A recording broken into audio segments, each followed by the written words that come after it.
Congressman, you were the first Friday to come out and call for him to step aside. What do you make of the announcement that he is this afternoon?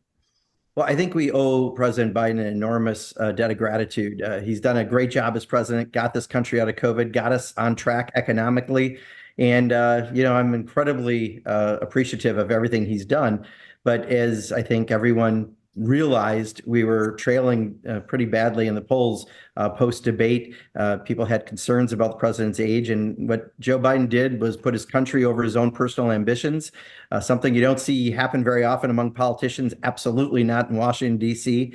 And he decided to step aside to let someone else run. I think this is going to galvanize a lot of momentum. But again, if we're able to talk about the policies, turn out the vote, we know that we can win in November. So I'm making the prediction that we're going to see a lot of people galvanizing around Vice President Kamala Harris. That maybe weren't as enthusiastic about President Biden atop the ticket?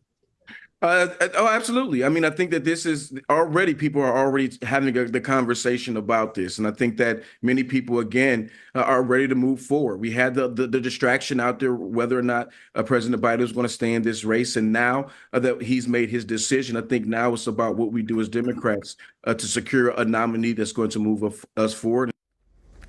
Matt, there are a lot of unknowns at this hour. Give us a sense of what happens next in this process. So, Syria, this could all play out in real time now on the convention floor in Chicago in just 4 weeks in terms of who officially will be the Democratic nominee for president.